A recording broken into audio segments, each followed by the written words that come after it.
Hello everyone, সবাই কেমন আছো? আশা করি সকলে খুব ভালো আছো। আজকে দীঘা জগন্নাথ ট্যুরের দ্বিতীয় ধাপটা তোমাদের দেখাবো। জগন্নাথ মন্দিরে ঢোকার সময় প্রথমেই লক্ষ্য করলাম সকলে বাইরে জুতো খুলে গেটের সামনে চেকিং করে তারপরে ঢুকছে। আমাদেরও সেই একই রকম চেকিং করে তারপরে ভেতরে ঢুকতে দিল।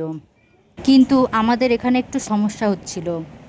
সমস্যাটা হচ্ছিল, আমরা যখন মন্দিরে প্রবেশ করেছিলাম তখন ঘড়িতে বেজেছিল 12টা 30, আর আমরা যখন মন্দিরে প্রবেশ করছিলাম সেই সময় পুলিশরা বলছিল একটার সময় নাকি মন্দির থেকে সকলকে বের করে দেওয়া হবে। আমরা কথাটা ঠিকই শুনেছি, তবে আমরা ভাবছিলাম হয়তো কেন বন্ধ করবে, হয়তো গর্ভগৃহরা বন্ধ করতে পারে, কিন্তু পুরো মন্দির তো বন্ধ করবে না, এই ভেবে আমরা ঢুকে যাই। আর এতগুলো লোককে নিশ্চয়ই মন্দির থেকে বের করে দিতেও পারবে না, এই ভেবে আমরা সকলে ভেতরে ঢুকে যাই। তারপর যে মেন সমস্যাটা কি সেটা তোমাদের একটু পরেই বলছি, তার আগে মন্দিরের বর্ণনাটা দিয়ে দিই। মন্দিরের ভেতরে তোমরা বসার জায়গা, জলের ব্যবস্থা, কেউ যদি হাঁটাচলা করতে না পারে তার জন্য গাড়ি, সব কিছুর ব্যবস্থা তোমরা এখানে পেয়ে যাবে। আজকে যেমন গরম তেমন তাপও ছিল, হাঁটা তো একেবারেই যাচ্ছিল না, বিশেষ করে টাইলসের উপর দিয়ে। তার উপরে বিশেষ করে এই যে লাল টাইলসগুলো, এগুলো তো প্রচুর গরম সাদাগুলোর থেকে।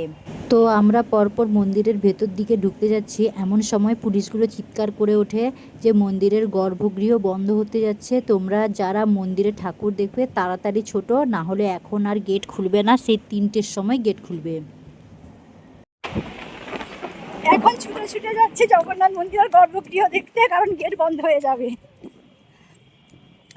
তো ছুটে ছুটে যাওয়াটা মনে হয় আমার সার্থক হয়েছে, পৌঁছেই যাই হোক আমি ঠাকুরের মুখটা অন্তত দেখতে পেয়েছি।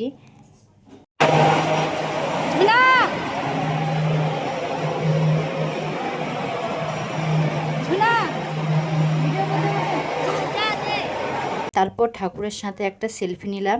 কিছুক্ষণ পরে দেখলাম গেটটা বন্ধ করে দিচ্ছে ওরা, বলছে 3টের পরে খুলবে, এখন আর খুলবে না। এখন আসি মেন কথায়, গর্ভগৃহ তো বন্ধ করে দিয়েছে, কিন্তু আমাদেরও মন্দির থেকে বের করে দিচ্ছে।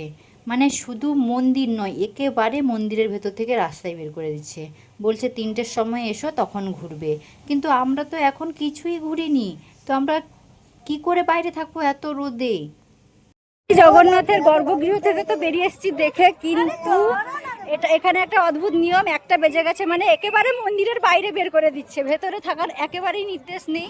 তো এত রোদে কোথায় থাকো তোমরাই বলো। তো এখন আমরা বাইরে বেরিয়ে যাচ্ছি, এখন 1টা বাজে, একেবারে মন্দিরের বাইরে বেরিয়ে যাচ্ছি, তারপরে 3টের সময় আবার আসবো।